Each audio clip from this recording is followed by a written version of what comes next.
Should I become Catholic? Yes, is my blunt answer. I'd like to draw you into the fullness of Catholicism.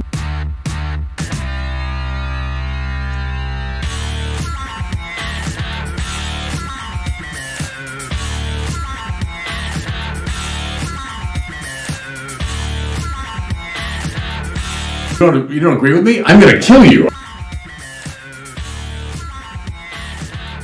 The church has flourished, look, in ancient Roman times, the Dark Ages, then into the Middle Age, then the early modern, then now into modernity, post-modernity. And what's the one institution that's endured all this time but Catholicism? Upon this rock I'll build my church. What I mean is, we have this marvelous, rich, complex intellectual tradition that's been around for 2,000 years. We've sailed our way through all kinds of different cultural expressions. And so we engage the culture from a standpoint of great strength. I don't mean arrogance, but I mean of great strength. Now, does that mean we just retreat into the Catholic castle? No, like Newman. You know, you go out with confidence to meet the culture and say, yeah, that's good. Yeah, well, yeah, I can assimilate that, and yeah, we can. No, that's too much. But Tillich's famous distinction between dynamics and form, right? That both in human psychology and in our social arrangements, both of those things we need. Dynamics, creativity, freshness, freedom, bien, oui, you know, what's fresh and new. But if that's all you got, then you get the shape of water. Right? Then you get, well, everything's up for grabs, and I've got no place to stand and no place to anchor my life. I mean, come on, there's a limit to the dynamism of the new and so on. And therefore, we also reverence form, substance, pattern, meaning. Now, too much of that, indeed, you get petrified and you get locked in place and there's no room. And yeah, maybe the secret police begin showing up, you know, to enforce form.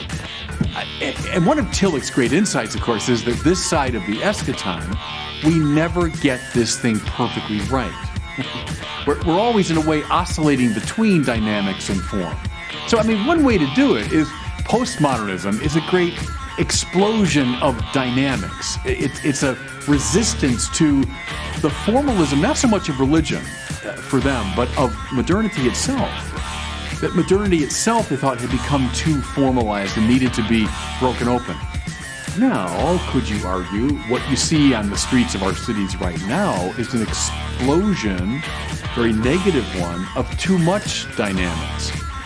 My reading of what's happening on our streets is a lot of the postmodern farrago that had been in the academy in the West since about 1970 has come spilling out. I mean, listen to the people making these demonstrations and so on. You'll hear a lot of the postmodern rhetoric. I think it's true that academically, it has kind of run its course. That in a way, like all movements, you know, every movement reaches a sort of high point with certain great figures, and then their disciples begin just kind of tiresomely repeating what they said, and then decent insights get pushed to an illogical extreme. And I do think that the academy, that's happening. Maybe the demonstrators on the street haven't quite realized that the intellectual energy behind a lot of that has in fact run out. What's next? People have talked about postmodernism. You know, what's the next move? I don't know. How about Catholicism? Yeah, well. Kyrie eleison, Kyrie eleison, Christe eleison, Christe